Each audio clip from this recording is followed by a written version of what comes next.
بسم اللہ الرحمن الرحیم السلام علیکم۔ اور وہ اب آ گیا جبر و قدر کا مسئلہ کہ اگر یہ چیزیں لکھ دی گئی ہیں تو اس کا تو مطلب یہ ہے کہ اب ہر انسان جو ہے مجبور ہے، اور ہر انسان جو ہے اس اعتبار سے جو کچھ اس کے لیے اللہ کی طرف سے لکھ دیا گیا ہے وہی کام کر رہا ہے۔ تو اب کیسا ثواب اور کیسا عذاب، بدلہ کس کا، سزا کس کی، یہ چیز تو لکھ دی گئی۔ تو یہ جو ایک فلسفے کا بہت اہم مسئلہ ہے، بڑا ٹیڑھا مسئلہ، جبر و قدر۔ آیا انسان قادر ہے جو چاہے کرے، یا مجبور ہے کہ وہی کچھ کرتا ہے جو اس کے لیے پہلے سے طے کر دیا گیا ہے؟ منطقی طور پر قادر ہے تو مستوجب جزا و سزا ہے، پھر تو اسے جزا یا سزا ملنی چاہیے، صحیح کام کیا تو اسے جزا ملے، برا کام کیا تو سزا ملے۔ اور اگر وہ مجبور ہے تو پھر ظاہر بات ہے کہ کسی جزا و سزا کا سوال نہیں۔ ناحق ہم مجبوروں پر یہ تہمت ہے مختاری کی، جو چاہے ہیں آپ کرے ہیں، ہم کو اعظم بدنام کیا، ہم کو آبس بدنام کیا۔ اب یہ جو ہے مجبوری، اور یہ شاعری کا بھی ایک بڑا اہم موضوع رہا ہے، فلسفے کا اہم موضوع ہے۔ قرآن مجید میں کہیں تو ایسی آیات آ جاتی ہیں کہ جس میں انسان کے خود قادر ہونے کی طرف رجحان غالب، فمن شاء فلیؤمن ومن شاء فلیکفر، جو چاہے ایمان لائے، جو چاہے کفر کرے۔ بعض جگہ یہ معلوم ہوتا ہے کہ نہیں، تو اللہ تعالیٰ کی طرف سے ہے، وما تشاءون الا ان یشاء اللہ، تمہارے چاہے کچھ ہو ہی نہیں سکتا جب تک کہ اللہ نہ چاہے۔ تو یہ جو ہے علم کلام کا، فلسفے کا مشکل ترین موضوع ہے، مسئلہ جبر و قدر۔ پہلی بات تو اس کے سبب میں یہ جان لیجئے، مسئلہ جبر و قدر پر چونکہ ہمارے ایمانیات میں بھی شامل ہے، والقدر خیر ہی و شر ہی، یہ ہم جو حدیث جبرائیل ہے اس میں پڑھ چکے ہیں، وَتُؤْمِنَ بِالْقَدْرِ خَيْرِهِ وَشَرِّهِ، تم ایمان رکھو قدر پر، تقدیر پر، اس کے خیر پر بھی، اس کے شر پر بھی۔ تو یہ چونکہ آرٹیکل آف فیتھ میں سے ہے، تو آرٹیکل آف فیتھ میں کوئی چیز ایسی شامل نہیں ہو سکتی کہ جو انسان کے تصور سے یا انسان کی ذہن کی گرفت میں آنے سے بالکل باہر کی شے ہو، یہ تو نہیں ہو سکتا۔ پورا نہ آئے لیکن کچھ نہ کچھ تو اس کو آنا چاہیے، تبھی اس انسان جو ہے اس کے ماننے پر مکلف ہوگا، ورنہ تو ماننے پر مکلف نہیں ہو سکتا۔ تو یقیناً اس کا فہم تو حاصل ہو سکتا ہے، البتہ اس پر جب بحث کی جائے گی تو الجھ جائے گا۔ گفتگو جب آپ کریں گے اس میں یہ کہ یقیناً کوئی ایسی الجھن پیش آ جائے گی کہ پھر آپ الجھ کر رہ جائیں گے، مسئلہ جو ہے سلجھے گا نہیں۔ ایک معمہ ہے سمجھنے کا نہ سمجھانے کا، اس میں یہ ہے کہ بحث سے سختی کے ساتھ روک دیا گیا۔ میں وہ آپ کو حدیث سنا دینا چاہتا ہوں۔ یہ حدیث جو ہے یہ ترمذی، جامع ترمذی کی روایت ہے، عن ابی ہریرہ رضی اللہ تعالی عنہ قال خرج علینا رسول اللہ صلی اللہ علیہ وسلم ونحن نتنازع فی القدر، کہ ایک روز ایسا ہوا کہ حضور صلی اللہ علیہ وسلم برآمد ہوئے اپنے حجرہ مبارکہ سے، ہم بیٹھے ہوئے تھے مسجد میں، اور ہم جھگڑ رہے تھے قدر کے بارے میں۔ نتنازع، تنازع ہو رہا تھا، مناظرہ ہو رہا تھا، بحث و نزاع ہو رہا تھا فی القدر، تقدیر کے بارے میں۔ فغضب، تو حضور اس پر غضبناک ہوئے، آپ کو غصہ آیا۔ حتی احمر وجہہ، اور اتنا غصہ آیا کہ آپ کا چہرہ سرخ ہو گیا۔ حتی کأنہا فقع فی وجنتہ حب الرمان، یہاں تک آپ کا غصہ بڑھا، چہرہ اتنا سرخ ہو گیا کہ ایسے محسوس ہوا جیسے آپ کے دونوں گالوں میں جو انار ہوتا ہے، سرخ انار، اس کا عرق نچوڑ دیا گیا ہے، یعنی اتنے سرخ ہو گئے آپ کے گال کہ جیسے وہ سرخ انار کا جو ہے وہ اس کا جوس، اس کا عرق جو ہے وہ آپ کے دونوں چہروں، دونوں گالوں پر یہ گویا کہ نچوڑ دیا گیا۔ فقال، آپ نے اس غصے کی حالت میں فرمایا، اب ھذا امرتم، کیا تمہیں اس بات کا حکم دیا گیا ہے؟ ام بھذا ارسلت الیکم، یا کیا میں اس کام کے لیے تمہارے پاس بھیجا گیا ہوں؟ انما ہلک من کان قبلکم حین تنازعوا فی ھذا الامر، کان کھول کر سن لو، تم سے پہلے جو لوگ تھے وہ ہلاک ہو گئے جب انہوں نے اس معاملے کے اندر بحثیں شروع کی.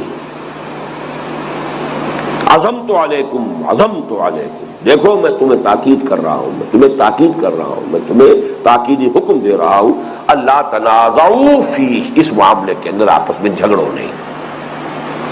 رواہ الامام الترمذی رحمہ اللہ.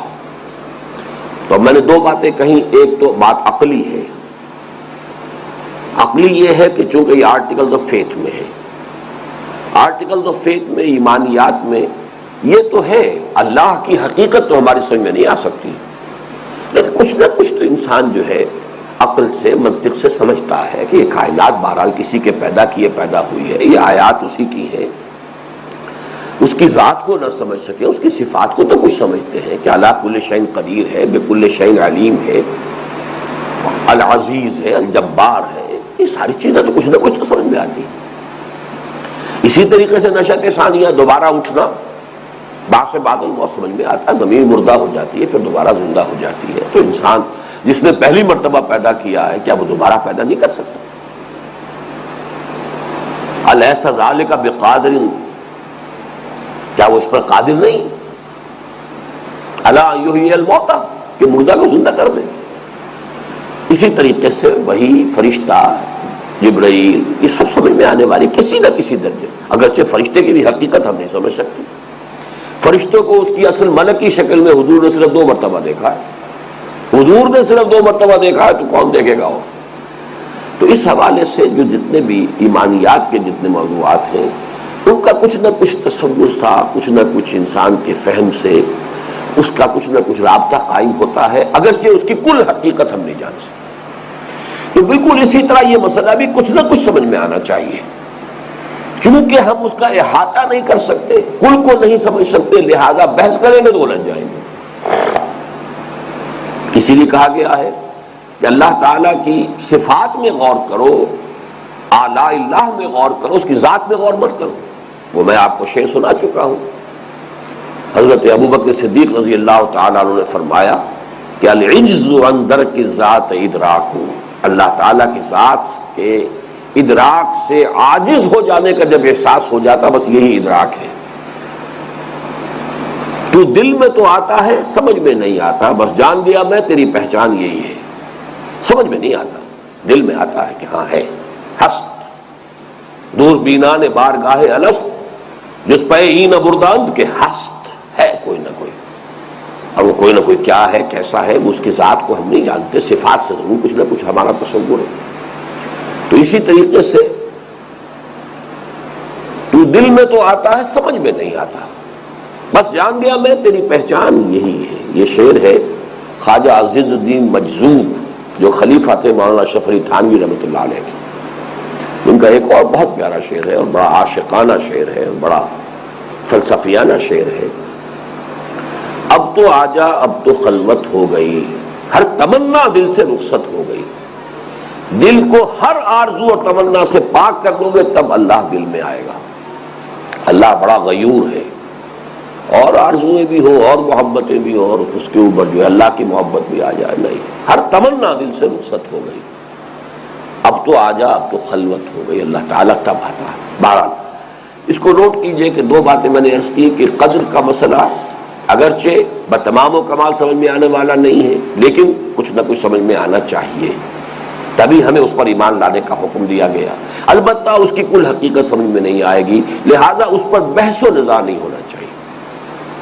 عزمت علیکم اللہ تنازعوا فیہ، میں تمہیں تاکیداً حکم دے رہا ہوں، میں تمہیں تاکیداً حکم دے رہا ہوں کہ اس کے بارے میں جھگڑنا نہیں. اب وہ کس حد تک سمجھ میں آتا ہے اس کو میں ذرا بعد میں عرض کروں، لیکن یہاں پہلے اس حدیث کو آپ پورے کو پڑھ لیں. ثم يرسل إليه الملك فينفخ فيه الروح ويؤمر بأربع كلمات بكتب رزقه وأجله وعمله وشقي وسعيد. اب اس کا ایک نتیجہ نکلتا ہے جس کو پہلے بیان کیا گیا. فوالذی لا الہ غیرہ، تو قسم ہے اس ذات کی جس کے سوا کوئی الہ نہیں ہے. حضور فرما رہے ہیں ان احدکم لیعمل بعمل اہل الجنۃ حتی لا یکون بینہ وبینہا الا ذراع.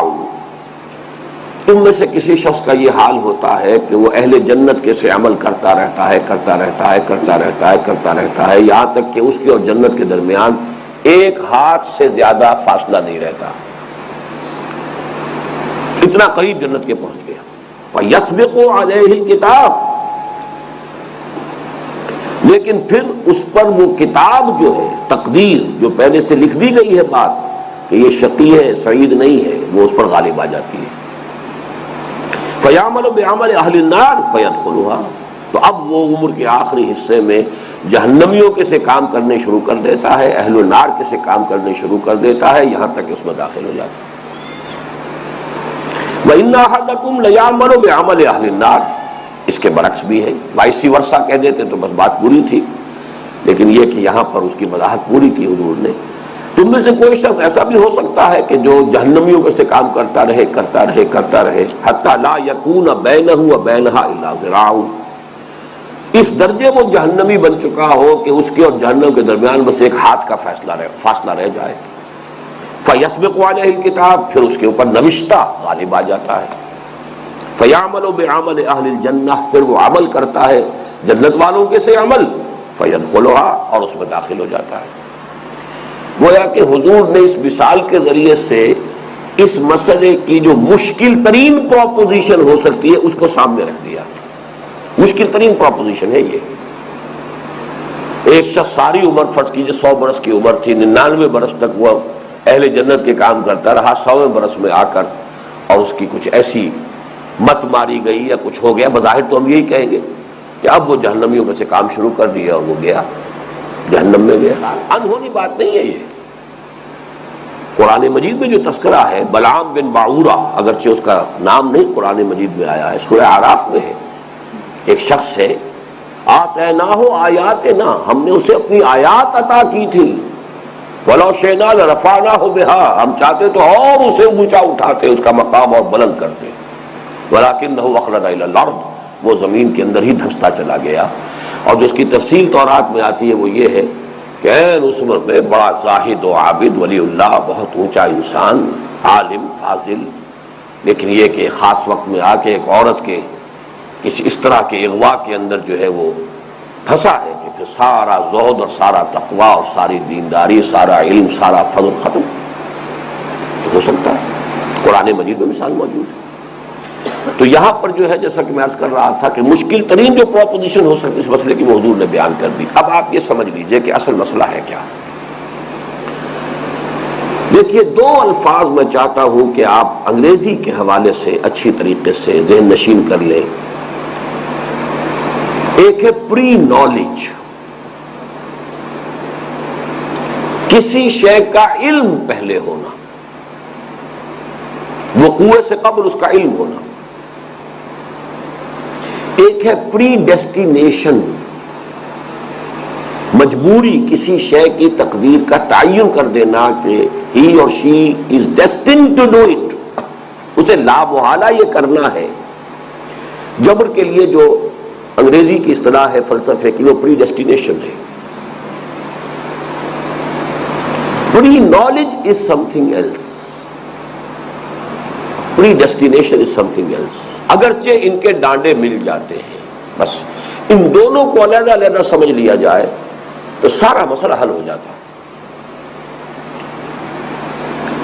سادہ سی مثال ہے کہ ایک بچے کے سامنے آپ نے گیند پھینکی، آپ کہہ سکتے ہیں بچہ ادھر متوجہ ہوگا، یو نو اٹ، لیکن بچہ اپنی مرضی سے متوجہ ہوگا، آپ کے کہنے سے، آپ کے جبر سے نہیں ہوگا۔ Only you could guess it, آپ کا اندازہ ہوگا۔ ہو سکتا ہے اسی وقت بچے کی توجہ کسی اور طرف ہو جائے، وہ ادھر متوجہ ہی نہ ہو۔ ہمارا جو گیس ہے یا پری نالج ہے وہ غلط ہو سکتا ہے، اللہ کا پری نالج غلط نہیں ہو سکتا، بس اتنا فرق ہے۔ لیکن ہر انسان جو کچھ کرتا ہے وہ اپنے فیصلے سے کرتا ہے، اللہ کو معلوم ہے کہ وہ کیا کرے گا۔ Pre knowledge doesn't necessarily mean predestination, بس یہ جملہ لکھ لیجئے تو کبھی آپ کو اس مسئلے کے اندر کبھی کوئی دقت نہیں ہوگی۔ Pre knowledge does not necessarily mean predestination. It might mean predestination also, لیکن یہ لازم و ملزوم نہیں ہے. اس کو ہم اردو میں ڈھالیں گے تو وہ پری نالج کا جو ہے علم قدیم، یہ ذرا بات سمجھ میں نہیں آئے گی. انگریزی کا لفظ بہتر ہے، پری نالج. پری نالج پری ڈیسٹینیشن کو مستلزم نہیں ہے. پری نالج اور پری ڈیسٹینیشن لازم و ملزوم نہیں ہے.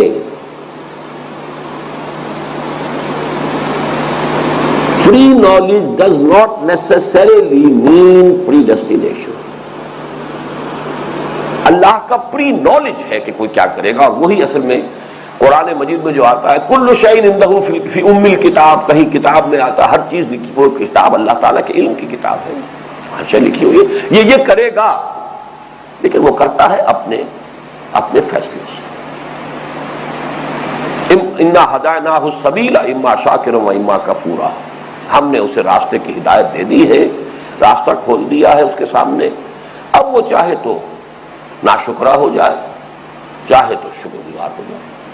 ومن شاء فلیؤمن ومن شاء فلیکفر. لیکن اللہ کو معلوم ہے کہ یہ ایمان لائے گا اور یہ ایمان نہیں لائے گا، یہ دوسری بات ہے. وہ کیا کرے گا یہ اللہ کے علم میں ہے، لیکن یہ اس کی وجہ سے مجبور ہو کر وہ نہیں کر رہا ہے.